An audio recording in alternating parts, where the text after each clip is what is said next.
worker co-ops, worker co-op businesses. Worker co-op sector. That's a worker co-op. A democratic enterprise? Democratize the enterprise. A worker co-op sector of the economy? Communism. Hello! Exciting announcement time. Second thought, Yugopnik and I have decided to start the Deprogram together. It's a podcast in which we'll chill, meme, discuss capitalism, and generally just have a great time. History, current events, and a lot of shit talking. Loads of fun stuff planned for it, so please do check it out. The link is in the description and the pinned comment. Anyways, since my video critiquing UBI was well received, I thought I might make another similar video criticizing the idea of cooperatives. Before I get started though, it's not that I'm not in favor of cooperatives, I'm just gonna try to get across some food for thought about the implementation of cooperatives in a capitalist society versus a socialist one. TLDR, cooperatives are a great idea, I'm just unsure that they alone will bring down capitalism or launch us into socialism. With that said, let's get started. Now, co-ops, or cooperative enterprises, are simply enterprises in which the workers collectively own and govern the workings of their respective factory or workplace or whatever. There are many other formulations, but this is the important one for us. Basically, rather than have a small board of directors at the top deciding everything, the workers democratically decide on everything. They democratically decide what to produce, where to produce, when to produce, how much to produce, and what to do with the profits. We can pay ourselves more, have more leave of all forms, paid healthcare in countries where healthcare isn't public, etc., etc. Do note that this is the idea on paper. A lot of IRL cooperatives have differing degrees of worker input, ranging from quite a bit to nearly nothing at all. But issues arise that we need to discuss. Yes, some of these issues are common between conventionally organized small businesses and cooperatives, but we're talking about co-ops here, so let's just focus on that for now. Co-ops under capitalism, despite having some revolutionary potential, are nonetheless still working within the capitalist framework. This means two things. Firstly, the legal, political, and economic barriers should be noted. If cooperative movements grow, powerful enough to influence politics and agitate for their own interests, the ruling class will feel their profits threatened and will use the capitalist state to crush alternative forms of economic organization, just as they've always done. That's not even mentioning the economic and legal difficulties in starting a cooperative. Secondly, as competition is inherent to capitalism, and as a result of this competition, the cooperative and its process of production is made subject to the interests of capital, and by extension, exploitation. What this means is that exploitation becomes a necessary condition for the life and survival of the cooperative. Maybe not all the time, and maybe not as severe as within conventional capitalist enterprises, but it still generally happens. Now, how do capital motives lord over the cooperative exactly? 1. Through the intensification of labor. According to the situation in the market, workdays are either prolonged or shortened. Workers are hired and fired. The cooperative must compete with other, usually conventional capitalist enterprises to stay afloat, obviously. They must be competitive and efficient enough to at least remain with a meaningful market share, if not outright outcompete its competitors. Otherwise, they risk losing out on the market and failing. Hence, cooperative enterprises must employ all methods a conventional capitalist enterprise employs in order to stay competitive.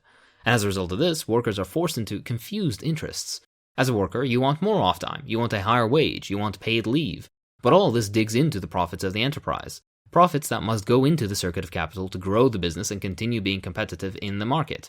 If it can't manage to do that, a conventional capitalist enterprise will come along with horrible labor conditions and heavy extraction of surplus value, which ends up being more profitable and directly damaging the cooperative enterprise, either by providing products cheaper or by growing quicker on account of larger profits.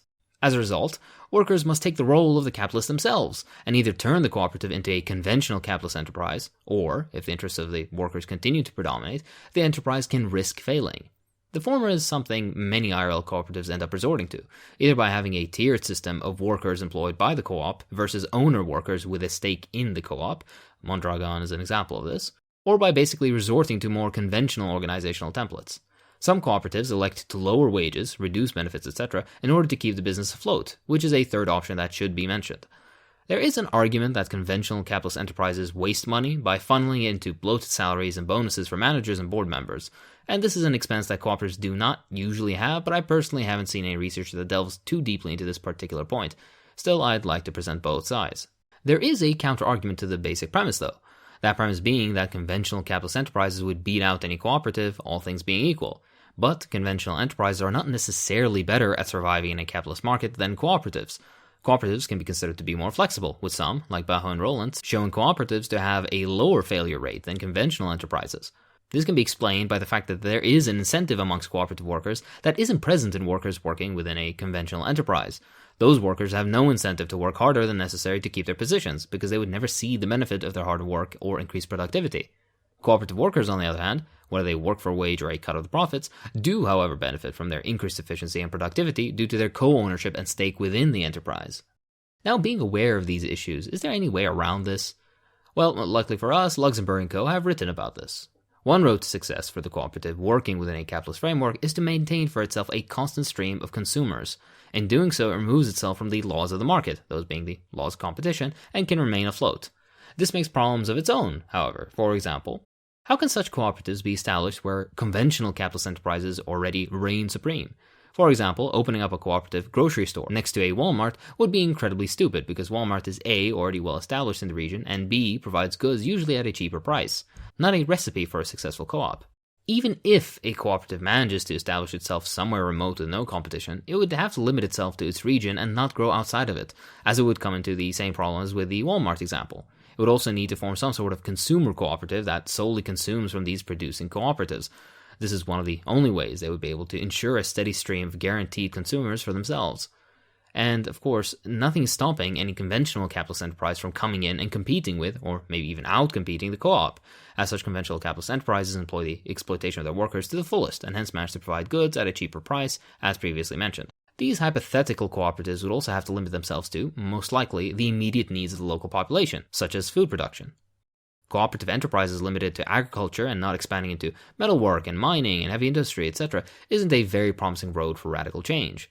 That's not to say that there aren't existing large cooperatives in those fields, but reorganization of current enterprises, for example through worker-led buyouts due to enterprise bankruptcy, versus starting ones in those fields from scratch are two separate conversations. Luxembourg points out that one of the only ways in which such cooperatives would be sustained would be through the breaking up of the world economy into smaller local spheres of production and exchange. Modern-day late-stage capitalism would have to revert to more primitive forms of economic organization, and the attractiveness of such an option is limited. This definitely is valid criticism from Luxembourg, but a weaker point overall when it relates to co-ops, in my opinion. This misses something else, though. That is the mentality and class interests reflected by a cooperative. This is an analysis that goes beyond the depth intended by this video, but cooperatives have 2 points of contention within the working class movement. One is that it would represent only the general interest of a subsection of the working class, so the veracity of cooperatives being a political movement of the entire class, if developed, is taken into question. Furthermore, cooperative movements within imperial core countries can reflect the interests of the wider class image within said countries, which could have labor aristocratic interests that in some cases oppose progressive movements in the imperial periphery. This also leads into a replication of petty bourgeois mentality within cooperatives, as a cooperative is more the private property of a small group as opposed to the public property of all of society. This reminds me of Che Guevara's interesting comments on a particular Soviet manual of economics outlined by Helen Yaffe. The context is cooperative farms in the USSR. To quote, Che concluded that the manual is not able to deny that the cooperatives generate capitalism. Although it has collective tendencies, it is a collective in contradiction to the big collective. If this is not a step towards more advanced forms, a capitalist superstructure will develop and come into contradiction with society. The big collective is the nation, and more advanced forms refers to social ownership of the means of production, which eliminates commodity exchange relations between units of production because there is no transferal of ownership, thus the law of value is undermined. This is a deeper theoretical point of worker-led state ownership, meaning no exchange or transfer of ownership, occurring between enterprises, they all have the same owner, fundamentally undermining a core aspect of capitalist exchange. TLDR, cooperatives are a step forward for capitalism, but generally a step backward under socialism if a progressive policy toward them is not undertaken. This also somewhat leads into the confusion of some as to the difference between state property and cooperative property within socialist countries, and the false assumption that worker participation in planning and enterprise management is only a feature of cooperatives, despite this being both historically as well as theoretically wrong. This is all beyond the scope and intended message of this video, though. So, having said all of this, what are the positives of cooperative enterprises? Well, there are quite a few. Firstly, a democratic and cooperative way of running an enterprise could help alleviate feelings of alienation in the workplace. This is even supported by research, as cooperative workers are generally happier than their counterparts working in conventional capitalist enterprises. Secondly, and most importantly in my opinion, workers working and running a cooperative proves to the workers themselves that they do have both the knowledge and tools necessary to run the local, and by extension worldwide economy. A common argument against socialism in general is that the capitalists are needed in order for the enterprise to function normally, but this is just bullshit, as cooperative enterprises, and everything else, have already proven. Those working and directly influencing the course of production understand magnitudes more than a detached board of directors hundreds if not thousands of miles away. So what does that leave us with? Well, this isn't to say we shouldn't be fighting for the build-up of a cooperative economy within capitalist nations, just that it would be an uphill battle. Not only this, but our priorities have to be in order. Some, like Richard Wolff, do take a quote-unquote long-game approach to cooperatives, as can be surmised from my discussion with him several months ago.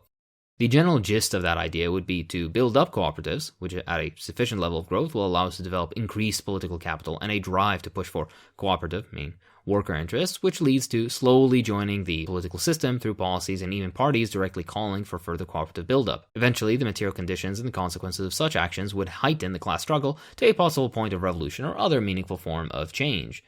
I personally don't fully agree with the strategy, but that doesn't mean it isn't valid. Just that it's too slow and precarious for it to be a solitary strategy, especially in light of the ongoing climate catastrophe.